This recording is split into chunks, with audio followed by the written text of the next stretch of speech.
Switching to Muslim TV.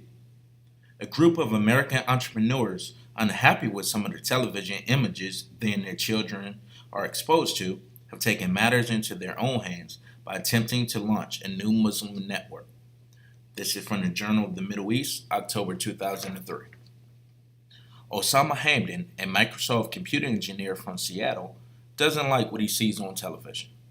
There are so many things on TV these days that make people stray, says the 34-year-old practicing Muslim and father of two. They make light of the issues that are against most religious beliefs, like sex and drugs and violence. They treat it all as entertainment. 7 million Muslims live in the United States, and as American television becomes more explicitly sexual, violent, and in some cases hostile toward their faith, Muslims complain it is getting difficult to find programs they feel comfortable with. Muzamil Hassan, a Pakistani Muslim who immigrated to America with his parents 25 years ago at the age of 15, wants to fill the gap.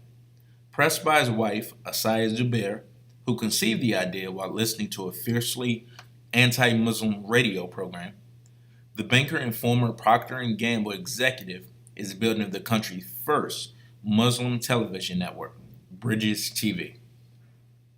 We were driving from Buffalo, New York to Detroit, Michigan listening to the radio in December 2001, says Hassan.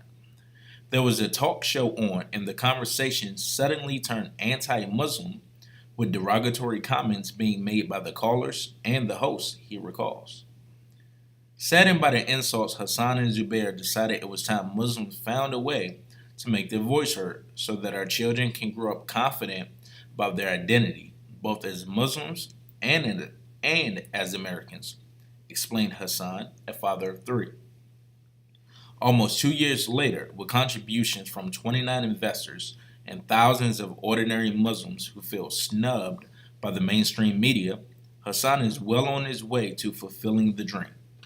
So far, he has raised $1 million in capital, hired 5 full-time employees, enlisted consultants and volunteers, and spent countless hours trying to convince advertisers, investors, and cable operators that his company, Bridges, is a viable proposition. In a country where more than 1,500 television stations compete for access to the world's most affluent consumers, finding distribution has proved the biggest obstacle because the cable and satellite companies who control the airwaves require prospective station owners to line up paying subscribers before they will start negotiating airtime.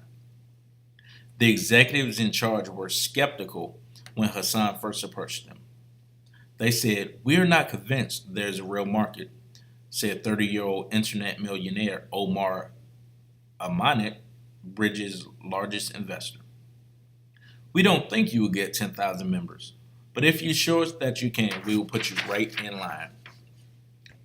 Since going public in May, Bridges has signed up 2,500 members, each paying $10 a month to subscribe to a channel that exists only on paper.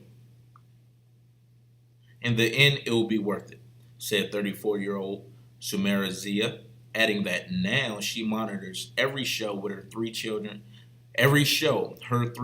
tune into. With Bridges Online, I won't have to worry about what they are watching. It will all be Islamic programming, she says. Although 2,500 is a far cry from the required 10,000 subscriptions, Hassan remains optimistic that Bridges can start broadcasting as planned in September 2004.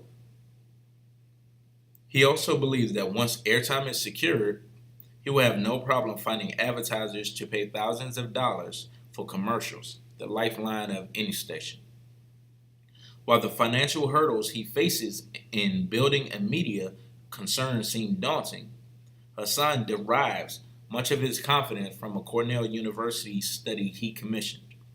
The research shows that Muslims constitute one of the youngest, wealthiest, and most educated immigrant groups in the U.S., making them particularly attractive to advertisers. Roughly 2/3 of Muslim households in the U.S. earn $50,000 or more annually, while a quarter earn $100,000 or more. In contrast, the average non-Muslim U.S. household brings in $42,000.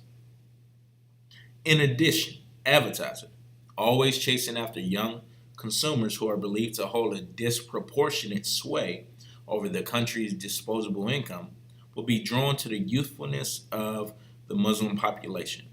Roughly two-thirds of adult American Muslims are under the age of 40. In February 2009, Hassan was arrested and charged with murdering his estranged wife, Azaya Zubair, who also worked for Bridges TV. Her decapitated body was found at the TV station. Dr. Khalid Kazi, president of the Muslim Public Affairs Council of Western New York, and a friend of the couple, said that Hassan was worried about the station's future. He was stressed and added, "Domestic violence is despicable, and Islam condones it in no way whatever." In the aftermath of Azaya Zubair Hassan's death, Bridges TV shut down its news operation for 3 months, although it continued to present other programming. As of May 2010, the network reported that it was carried in 4 million homes in 24 markets.